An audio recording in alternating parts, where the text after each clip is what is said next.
Hello नमस्कार दोस्तों, welcome back to YouTube channel decode politics. और दोस्तों, जिस चीज़ का सबको इंतजार था फाइनली वो चीज़ हो ही गई है। यूएसए और इंडिया के बीच में फ्री ट्रेड एग्रीमेंट साइन हो गया है, वो भी पूरे 500 बिलियन डॉलर्स का। अब इस फ्री ट्रेड एग्रीमेंट में इंडिया और यूएसए के लिए क्या कुछ निकल के आया है दोस्तों, इस चीज़ पे एक नज़र डाल देते हैं।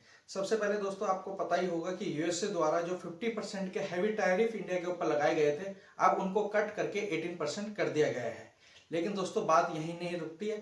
बात इससे आगे निकल के एक शॉकिंग खबर में बदलती है। वो है कि अब इंडिया रशिया से ऑयल इंपोर्ट नहीं करेगा। जी हाँ दोस्तों, आपने ठीक सुना, अब इंडिया रशिया से कोई भी ऑयल इंपोर्ट नहीं करेगा। अब वो या तो यूएसए से या वेनेजुएला से अपना ऑयल इंपोर्ट करेगा। तो दोस्तों, ये शॉकिंग खबर रशिया के लिए और भी ज्यादा बन जाती है, क्योंकि जब से रशिया यूक्रेन वॉर शुरू हुई है तब से लेके अब तक यूरोपियन यूनियन द्वारा या फिर यूएसए द्वारा जो भी सैंक्शंस रशिया के ऊपर लगाए गए थे कि ताकि ये किसी देश के साथ ट्रेड ना कर पाए, लेकिन भारत इन सारी बातों को दरकिनार करते हुए ह्यूज डिस्काउंटेड रेट में रशिया से जो ऑयल इंपोर्ट कर रहा था। लेकिन अब इस फ्री ट्रेड एग्रीमेंट होने के बाद ये सब नहीं होने वाला दोस्तों। और दोस्तों, बात सिर्फ एनर्जी पे नहीं रुकती है। भारत अब अमेरिका से टैक प्लस आने वाले 5 सालों में एयरक्राफ्ट भी परचेस करने जा रहा है दोस्तों। तो दोस्तों, कहीं ना कहीं अब हमें ये क्लियर हो जाना चाहिए कि आने वाले 5 सालों के अंदर या उसके इवन फ्यूचर में भी हम अपनी निर्भरता अमेरिका के ऊपर बढ़ाने जा रहे हैं दोस्तों। और दोस्तों, बात चलो यहाँ भी नहीं रुकती है दोस्तों, बात इससे भी आगे निकल जाती है। वो शॉकिंग एक और खबर में बदल जाती है दोस्तों कि यूएसए से इंपोर्ट होने वाली चीजों पे अब 0% टैरिफ लगेगा दोस्तों। जी हाँ, 0% टैरिफ। सबसे पहले तो दोस्तों, आप ये सोच रहे होंगे कि 0% टैरिफ किन चीजों पे लगेगा। सबसे पहले मैं आपको बता दूं कि भारत सरकार द्वारा डेयरी प्लस व्हीट राइस के ऊपर कोई भी कॉम्प्रोमाइज नहीं किया गया है।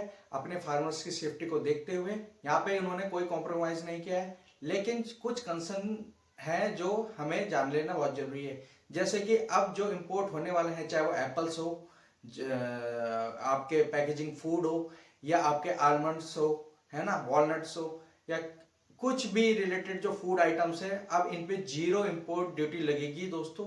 जो कि डायरेक्ट कॉम्पिटिटर हमारे कहीं ना कहीं फार्मर्स के लिए होगा इंडियन मार्केट में। हालांकि ये बायर के लिए बहुत अच्छी खबर निकल के आती है कि उस पर अब ऑप्शंस होंगे, लेकिन ये कहीं ना कहीं हमारे बैकबोन कहे जाने वाले देश के फार्मर्स के लिए एक छोटा या आप बड़ा धक्का मान सकते हैं।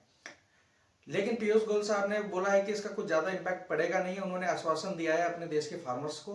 लेकिन दोस्तों, ये तो वक्त ही बताएगा कि इसका क्या इम्पैक्ट हमें देखने को या हमारे देश के फार्मर्स को पड़ रहा है। चीज के भी प्लस माइनस हैं। प्लस में ये है कि आपके फार्मास्यूटिकल्स हो गए, टेक्सटाइल्स होगी, या स्मॉल बिजनेसेस है, इनको और भी ज्यादा अपॉर्चुनिटी और फायदे देखने को मिलेंगे अमेरिकन मार्केट में।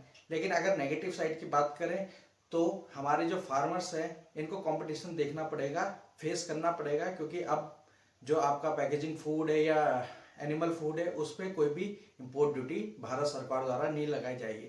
बाकी मैं यहाँ पे आपको एक इंडेक्स भी शो कर देता हूँ ताकि आपको और भी अच्छे तरीके से क्लियर हो पाए कि एफटीए से पहले और बाद में अब क्या अंतर आने वाला है। बाकी दोस्तों, आपको क्या लगता है कि जो एफटीए है ये एक गोल्डन अपॉर्चुनिटी है, मेगा डील है, ये कि आप किस संदर्भ को देखते हैं, है ना? क्या आपको लगता है कि प्रेजेंट टाइम के हिसाब से जो वर्ल्ड ऑर्डर है उसमें भारत सरकार ने ये बेस्ट डील लेने की कोशिश करी है, या फिर हम अपने किसानों का हक और भी मजबूती के साथ इसमें रख सकते थे? क्या है राय आपकी दोस्तों? आप मुझे कमेंट करके बता सकते हैं। तब तक मिलते हैं आपसे नेक्स्ट वीडियो में। तब तक के लिए जय हिंद।